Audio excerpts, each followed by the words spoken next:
अरविंद केजरीवाल ने सैकड़ों किलो लड्डुओं का ऑर्डर एडवांस में दिया हुआ था। फूल माला और गाजे बाजे का तगड़ा इंतजाम किया गया था। जश्न मनाने की पूरी तैयारी थी। कार्यकर्ताओं को पहले से अलर्ट मोड पर रखा गया था, इसलिए कि सबको इस बात की उम्मीद थी कि शराब घोटाला मामले में पकड़े गए मनीष सिसोदिया को सुप्रीम कोर्ट से जमानत मिल जाएगी। और इसी वजह से केजरीवाल ने पार्टी के स्टार प्रचारकों की लिस्ट में मनीष सिसोदिया को तीसरे नंबर पर शामिल किया हुआ था। लेकिन अरविंद केजरीवाल के सारे किए धरे पर पानी फिर गया और सुप्रीम कोर्ट ने मनीष सिसोदिया की जमानत की याचिका खारिज कर दी। सुप्रीम कोर्ट में सुनवाई के बाद सिसोदिया की तरफ से दायर की गई जमानत याचिका को खारिज कर दिया गया। जस्टिस संजीव खन्ना और जस्टिस एसवीएन भट्टी की पीठ ने सीबीआई और ईडी के जरिए सिसोदिया के खिलाफ जांच के लिए किए जा रहे मामलों पर फैसला सुनाया। और शीर्ष अदालत ने इससे पहले कथित दिल्ली एक्साइज पॉलिसी और सिसोदिया के खिलाफ मामलों के संबंध में सीबीआई और ईडी से कई सवाल पूछे थे। सिसोदिया फरवरी से ही कथित शराब घोटाला मामले में जेल में बंद हैं। सुप्रीम कोर्ट ने इस महीने की शुरुआत में सिसोदिया की जमानत याचिका पर अपना फैसला सुरक्षित रखा था। सिसोदिया ने अपने खिलाफ 2 अलग अलग मामलों में जमानत मांगी है।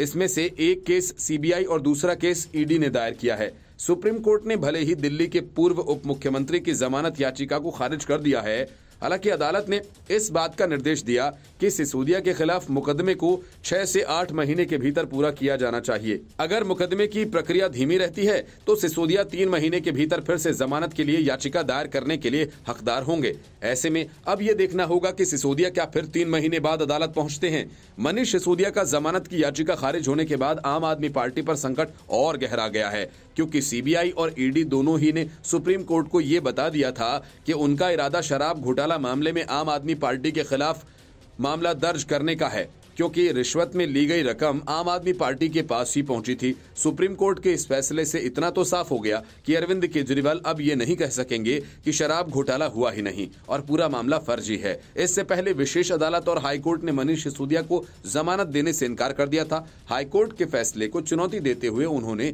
सुप्रीम कोर्ट में दरवाजा खटखटाया। सुप्रीम कोर्ट ने दोनों पक्षों की दलीलों को सुना, कई सवाल भी किए। मनीष सिसोदिया की ओर से पेश हुए अभिषेक मनु सिंघवी ने सिसोदिया को निर्दोष बताते हुए कहा कि उनके खिलाफ कोई सबूत नहीं है। जांच एजेंसी की ओर से additional solicitor general SV Raju ने कई दलीलें रखते हुए सिसोदिया की जमानत याचिका का विरोध किया। सीबीआई और ईडी का दावा है कि दिल्ली आबकारी नीति के जरिए शराब कारोबारियों को फायदा पहुंचाया गया और बदले में रिश्वत ली गई। हालांकि दिल्ली सरकार और आम आदमी पार्टी ने आरोपों को सिरे से खारिज कर दिया है। केजरीवाल सरकार का कहना है कि भाजपा और केंद्र सरकार राजनीतिक कारणों से उनके नेताओं को झूठे मुकदमों में फंसाने में जुटी है।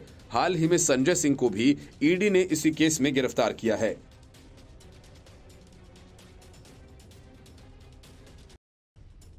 महुआ मोइत्रा कहती हैं कि उसने अपना लॉगिन पासवर्ड दर्शन हीरानंदानी को दिया, तो इसमें क्या गलती की। सारे सांसद अपनी टीम से सवाल लोड करवाते हैं। महुआ मोइत्रा ये भी कहती हैं कि उन्होंने दर्शन हीरानंदानी से गिफ्ट दोस्त होने के नाते लिए, लेकिन कैश नहीं लिया। ये सब कहते हुए महुआ मोइत्रा लगातार झूठ बोलती रही। हकीकत तो यह है कि उन्होंने सवाल के बदले हीरानंदानी से अपने होटल के बिल्स का भी भुगतान करवाया। जबकि महुआ मोइत्रा इतना ही स्वीकार करती हैं कि वे जब मुंबई या दुबई जाती थीं तब हीरानंदानी की गाड़ी उन्हें पिक और ड्रॉप करती थी। अब निशिकांत दुबे ने होटल का एक नया बिल साझा किया जिसका भुगतान हीरानंदानी ने किया था। मतलब महुआ मोइत्रा का एक और झूठ सबके सामने आ गया। लेकिन बड़ी बात यह है कि सवालों के बदले में रिश्वत लेने का मामला न सिर्फ महुआ मोइत्रा की लोकसभा की सदस्यता छीन लेगा, बल्कि उन्हें 3 सालों के लिए सलाखों के पीछे भी पहुंचा देगा। 3 साल के लिए जेल जाने का मतलब है कि महुआ मोइत्रा अगले 8 साल तक चुनाव नहीं लड़ सकती। ऐसे में उनका पूरा सियासी करियर चौपट हो सकता है।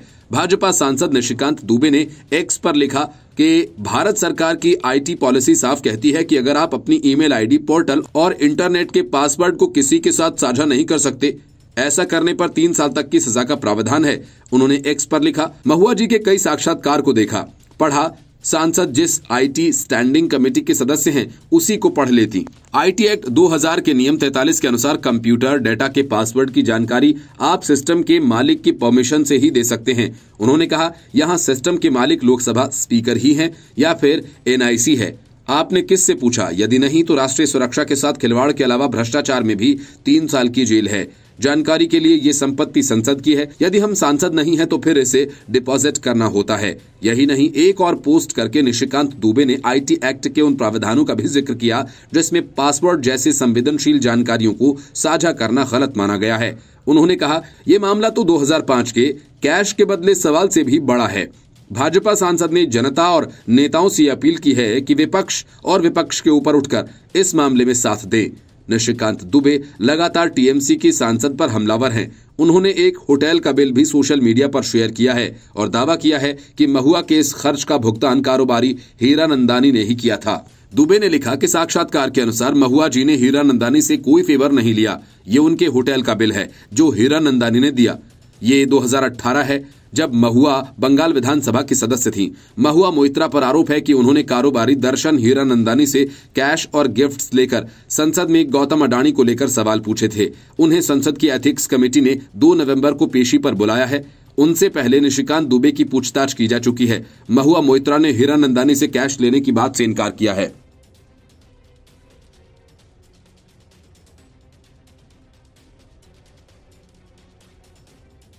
तेलंगाना विधानसभा चुनाव से ठीक पहले कांग्रेस को तगड़ा झटका लगा है।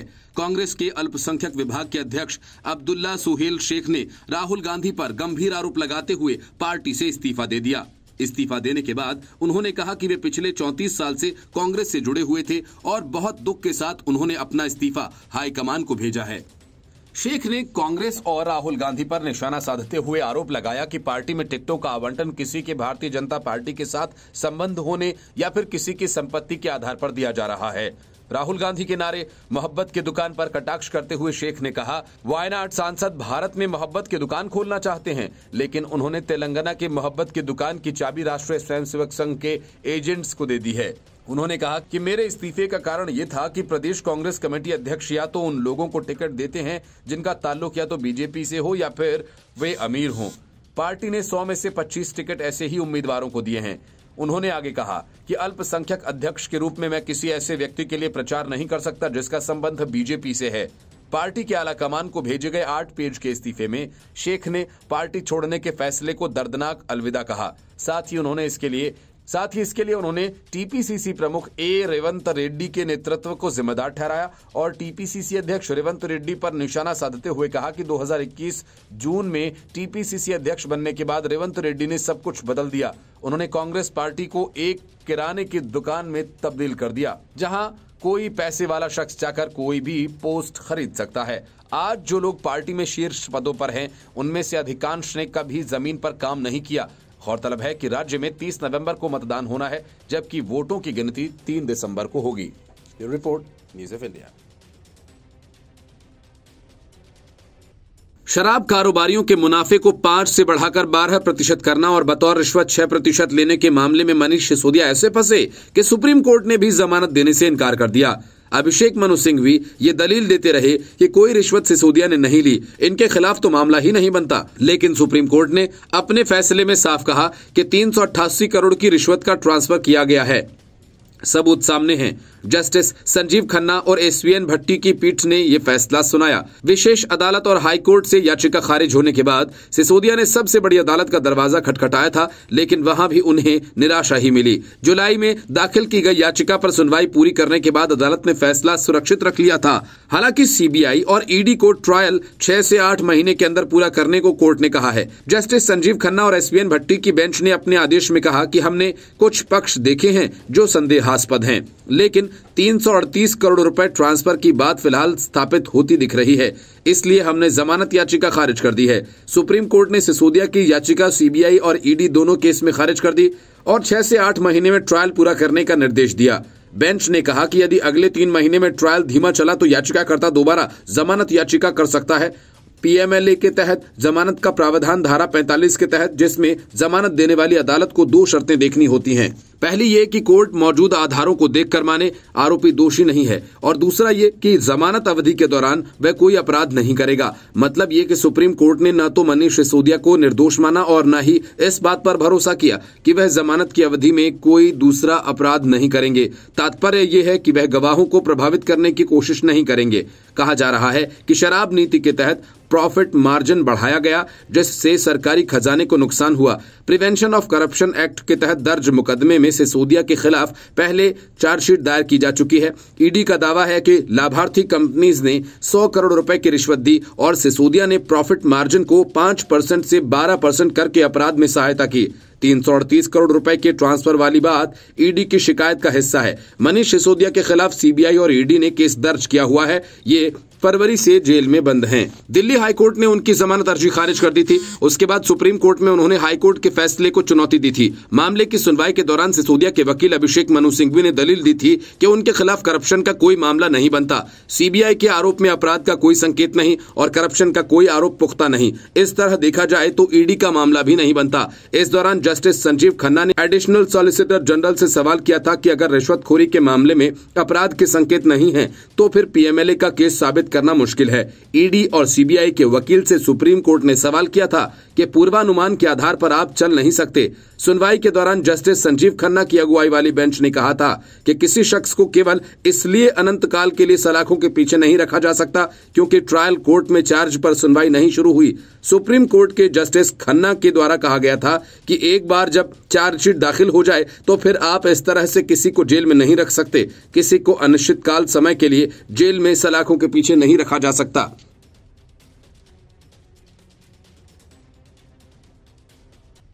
कैश फॉर क्वेरी मामले में फंसी महुआ मोइत्रा एक तरफ अपने ऊपर लगे सभी आरोपों को खारिज कर रही हैं।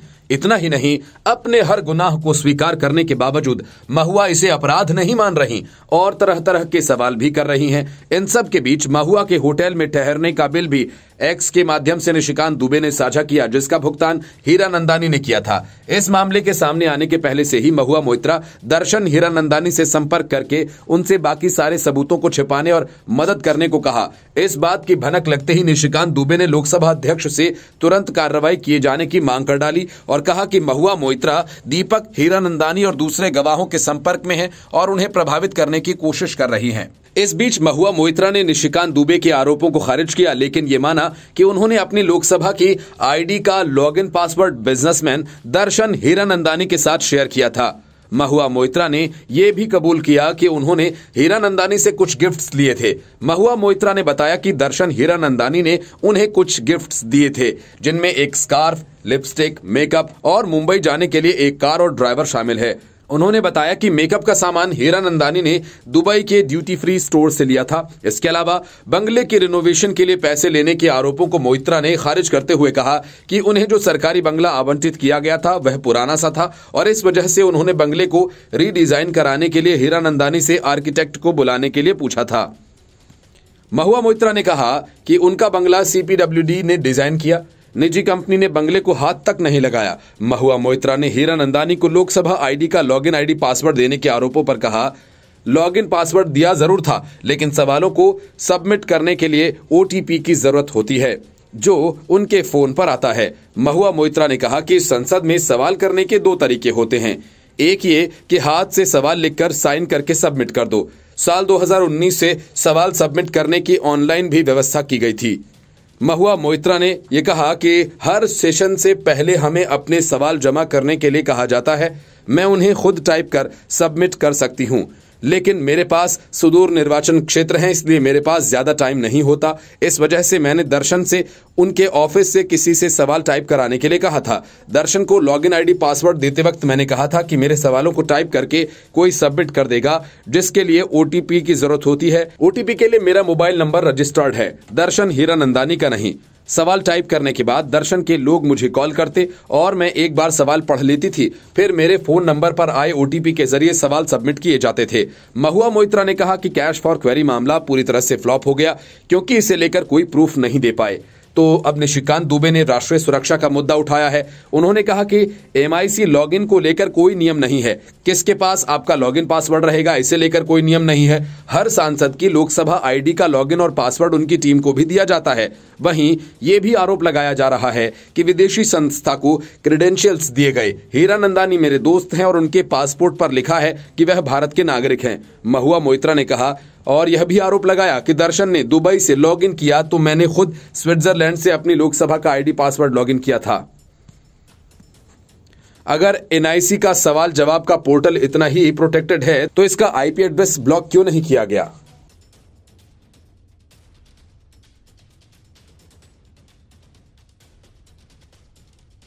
राघव चड्ढा ने पहले तो फर्जीवाड़ा करके लोकसभा में हंगामा किया, कई सारी तोहमतें लगाईं और जब उन्हें सदन से निलंबित कर दिया गया तो वे इसके खिलाफ सुप्रीम कोर्ट जा पहुंचे। कोर्ट से निलंबन रद्द करवाने की मांग करने लगे, लेकिन सुप्रीम कोर्ट ने साफ कहा कि हम विशेषाधिकार समिति के मामले में कोई हस्तक्षेप नहीं करना चाहते हैं। राघव चड्ढा की ओर से दायर याचिका पर सुप्रीम कोर्ट में सुनवाई के दौरान कोर्ट ने अटॉर्नी जनरल और राघव चड्ढा के वकील से लिखित दलीलें जमा करने को कहा है। इस मामले की सुनवाई के दौरान अटॉर्नी जनरल ने कहा कि इस मामले में कोर्ट हस्तक्षेप नहीं कर सकता क्योंकि ये पार्लियामेंट का अधिकार क्षेत्र में आता है। वहीं राघव चड्ढा के वकील राकेश द्विवेदी ने कहा कि 60 दिन तक अगर हाउस में नहीं गए तो सीट खाली घोषित हो सकती है। ऐसे में कैसे अनिश्चित काल तक सस्पेंड किया जा सकता है? इसके पहले सुप्रीम कोर्ट ने अटॉर्नी जनरल से इस मामले में सहयोग करने को कहा था। अब इस मामले पर शुक्रवार को अगली सुनवाई होगी। इस मामले की सुनवाई के दौरान सुप्रीम कोर्ट ने कहा कि हम विशेषाधिकार हनन के विस्तृत विषय या विशेषाधिकार कमेटी के अधिकार क्षेत्र में दखल नहीं देंगे। कोर्ट के सामने जो विचार का मसला है वो अनिश्चितकाल तक राज्यसभा से राघव चड्ढा का निलंबन है। राघव चड्ढा ने राज्यसभा से अपने निलंबन को चुनौती दी है। अगस्त में राघव चड्ढा को निलंबित किया गया था। राघव की तरफ से दलील दी गई है कि उनके खिलाफ विशेषाधिकार हनन का मामला नहीं बनता है। अगर मामला बनता भी है तो नियम 256 के तहत उन्हें सिर्फ उसी सत्र तक के लिए निलंबित किया जा सकता था। ये मामला अभी संसद की विशेषाधिकार कमेटी के पास है। मुख्य न्यायाधीश डीवाई चंद्रचूड़ की अध्यक्षता वाली पीठ ने 16 अक्टूबर को राघव चड्ढा की याचिका पर राज्यसभा सचिवालय से जवाब मांगा था। शीर्ष अदालत ने इस मुद्दे पर फैसला सुनाने के लिए अटॉर्नी जनरल आर वेंकट रमणी से भी सहयोग मांगा था। पीठ ने चड्ढा का प्रतिनिधित्व कर रहे वरिष्ठ वकील राकेश द्विवेदी और वकील शादान फरासत की दलीलों पर ध्यान दिया था कि निलंबन उस विशेष सत्र के आगे नहीं बढ़ाया जा सकता जिसके दौरान सदस्य को निलंबित करने का निर्णय लिया गया था। शीर्ष अदालत ने द्विवेदी की दलीलों पर भी ध्यान दिया था कि मामला एक महत्वपूर्ण राष्ट्रीय मुद्दा उठाता है और निर्णय के लिए 7 मुद्दों पर गौर किया। चड्ढा को विशेषाधिकार समिति की रिपोर्ट लंबित होने तक नियमों के घोर उल्लंघन, कदाचार, उद्दंड रवैया और अवमाननापूर्ण आचरण के लिए मॉनसून सत्र के आखिरी दिन निलंबित कर दिया गया था। राघव चड्ढा ने दिल्ली कानून के मसले पर बीजेपी और दूसरे दलों का नाम बिना उनकी अनुमति के लिस्ट में शामिल कर लिया था और उन्होंने दिल्ली सेवा कानून इस समिति को सौंपने की मांग कर डाली थी, जिसके बाद उन्हें निलंबित कर दिया गया क्योंकि बीजेपी सहित सभी विपक्षी सांसदों ने इसका जोरदार विरोध किया था और राघव चड्ढा के खिलाफ कार्रवाई किए जाने की मांग की थी। विधानसभा चुनाव के पहले विपक्षी गठबंधन में आए बिखराव को लेकर शरद पवार ने मोर्चा संभाला और कांग्रेस को कड़ी सलाह दे डाली। विधानसभा चुनावों में खासकर मध्य प्रदेश में विपक्षी गठबंधन में शामिल 4 पार्टियां आम आदमी पार्टी, समाजवादी पार्टी, जेडीयू और कांग्रेस आमने सामने है, जिसकी वजह से चुनाव में कांग्रेस को मुश्किलों का सामना करना पड़ेगा। विपक्षी दलों के बीच वोट का बंटवारा होने की वजह से कांग्रेस के चुनाव हारने का खतरा पैदा हो गया है। राजस्थान और छत्तीसगढ़ में कांग्रेस के लिए अरविंद केजरीवाल ने खतरे की घंटी बजा रखी है और इन सब के बीच शरद पवार ने स्वीकार किया कि कुछ राज्यों में विधानसभा चुनाव संयुक्त रूप से लड़ने पर विपक्षी दलों में अलग अलग राय है, लेकिन ये भी एक विचार है कि सभी को एक साथ मिलकर 2024 का लोकसभा चुनाव लड़ना चाहिए। पवार ने कहा, नवंबर में 5 राज्यों में होने जा रहे विधानसभा चुनावों के रुझान से पता चलता है कि स्थिति विपक्ष के लिए अनुकूल है, लेकिन उनके पास ये टिप्पणी करने के लिए कोई प्रामाणिक जानकारी नहीं है। मतलब कि शरद पवार कहने को तो स्थिति अनुकूल बता रहे हैं, लेकिन खतरा विपक्षी दलों की हार का ज्यादा है। उन्होंने कहा कि भारतीय जनता पार्टी की केरल, कर्नाटक, आंध्र प्रदेश, तेलंगाना और पंजाब सहित कई राज्यों में सरकार नहीं है।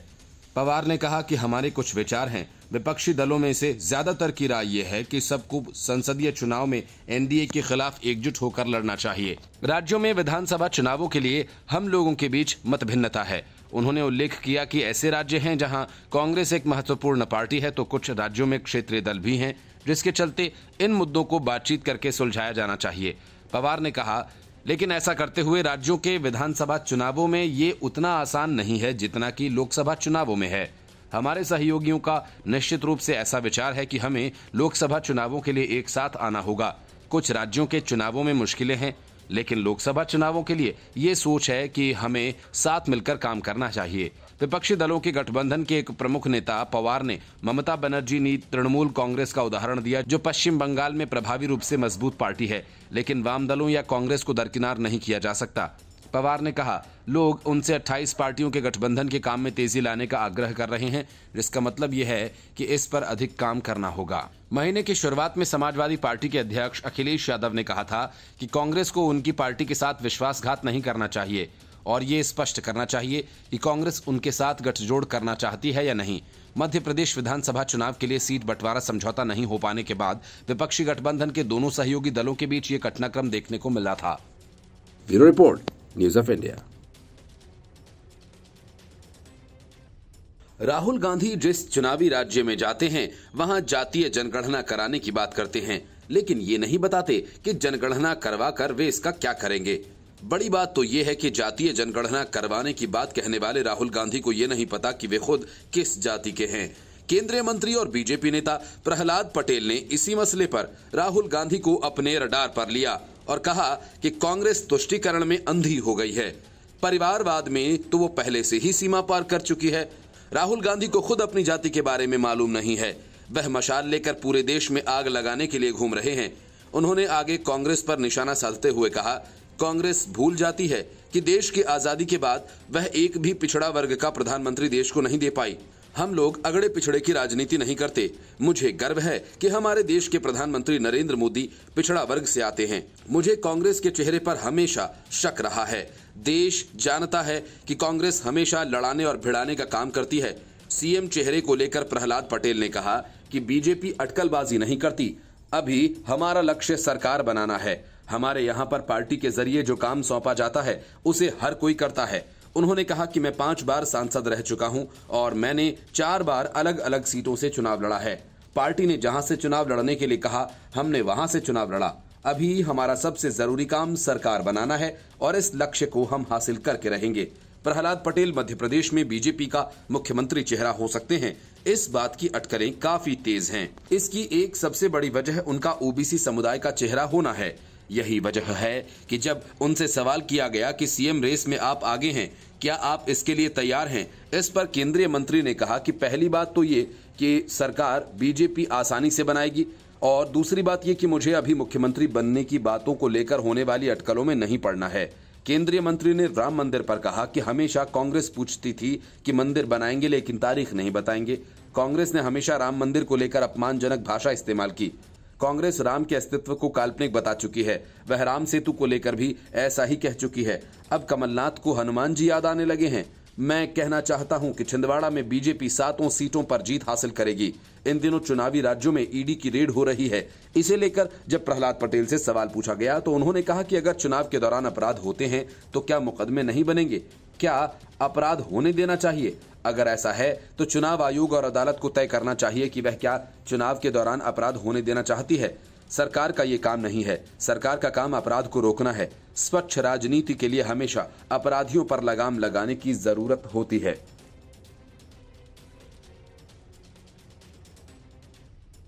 शराब घोटाला मामले में अरविंद केजरीवाल और उनकी पार्टी अब तक यही दावा कर रही थी कि अगर घोटाला हुआ तो पैसे कहां गए। ईडी और सीबीआई एक चवन्नी भी नहीं ढूंढ पाई, इसलिए ये पूरा मामला ही फर्जी है और आम आदमी पार्टी को बदनाम करने की साजिश है। लेकिन सुप्रीम कोर्ट ने अपने फैसले में साफ कह दिया कि 388 करोड़ रुपए के लेन देन का लिंक साबित हो गया है। जाहिर है कि सारा माल आम आदमी पार्टी ने डकारा। इसके बाद आम आदमी पार्टी पूरी तरह से शराब घोटाला मामले में फंस चुकी है। सुप्रीम कोर्ट के इस फैसले के बाद आम आदमी पार्टी में भूचाल की स्थिति है, लेकिन अरविंद केजरीवाल ने खुद आकर कुछ कहने की जगह आतिशी मारलेना को आगे कर दिया। आतिशी ने सुप्रीम कोर्ट के फैसले को पढ़े बगैर एक बार फिर मनीष सिसोदिया को कट्टर ईमानदार साबित करने की कोशिश कर डाली। आतिशी ने फिर वही रटा रटाया बयान दिया कि मनीष सिसोदिया उनके घर से एक चवन्नी भी नहीं मिली, उनके घर पैतृक गांव से लोगों को कुछ नहीं मिला। वो 6 महीने से अधिक समय से जेल में हैं। इसके बाद बीजेपी आम आदमी पार्टी पर हमलावर हो गई। भाजपा नेता शहजाद पूनावाला ने कहा कि सुप्रीम कोर्ट के फैसले से आम आदमी पार्टी के सभी बचाव और झूठ का पर्दाफाश हो गया है। मनोज तिवारी ने कहा, इस फैसले से साबित हो गया कि मनीष सिसोदिया और आम आदमी पार्टी भ्रष्ट हैं। उन्होंने कहा कि अब केजरीवाल भी गिरफ्तार हो सकते हैं। सुप्रीम कोर्ट के जस्टिस संजीव खन्ना और जस्टिस SVN भट्टी की बेंच ने जस्टिस खन्ना ने जमानत याचिका पर सुनवाई करते हुए कहा कि 338 करोड़ रुपए के इस लेन देन का लिंक मिला है, इसलिए हम सिसोदिया की बेल याचिका को खारिज करते हैं। सुप्रीम कोर्ट के इस निर्णय के बाद भारतीय जनता पार्टी ने आम आदमी पार्टी और उसकी लीडरशिप पर जोरदार हमला बोला। सुप्रीम कोर्ट ने कहा कि विश्लेषण में कई ऐसे पहलू मिले हैं जो संदेहास्पद हैं, जैसे 338 करोड़ रुपए ट्रांसफर किए जाने की बात प्रतीत हो रही है। सुप्रीम कोर्ट ने कहा कि कई कानूनी सवालों के जवाब सीमित तरीके से ही दिए गए हैं। फिलहाल तक की जांच से प्रतीत होता है कि 338 करोड़ रुपए ट्रांसफर किए गए। दिल्ली शराब नीति मामले में सुप्रीम कोर्ट द्वारा दिल्ली के पूर्व उप मुख्यमंत्री मनीष सिसोदिया की जमानत याचिका खारिज किए जाने पर बीजेपी नेता शहजाद पूनावाला ने कहा कि ट्रायल कोर्ट और हाई कोर्ट के बाद अब सुप्रीम कोर्ट ने भी मनीष सिसोदिया को जमानत देने से इनकार कर दिया है। आम आदमी पार्टी की ओर से किए गए सारे बचाव सुप्रीम कोर्ट में बुरी तरह से फेल रहे। सुप्रीम कोर्ट ने कहा कि 338 करोड़ रुपए का मनी ट्रेल लिंक जुड़ चुका है। इस मामले में आम आदमी पार्टी पूछ रही थी कि मनी ट्रेल कहां है। लोगों को इस झूठ से बरगलाया जा रहा था कि मनी ट्रेल नहीं है, लेकिन वो कब तक झूठ बोलेंगे। मामले में भाजपा सांसद और दिल्ली बीजेपी के पूर्व प्रदेश अध्यक्ष मनोज तिवारी ने आम आदमी पार्टी और अरविंद केजरीवाल पर जोरदार हमला बोला। उन्होंने कहा कि सुप्रीम कोर्ट के फैसले के बाद साबित हो गया कि मनीष सिसोदिया और आम आदमी पार्टी भ्रष्टाचार में पूरी तरह से डूब चुके हैं। Bureau report, news of India.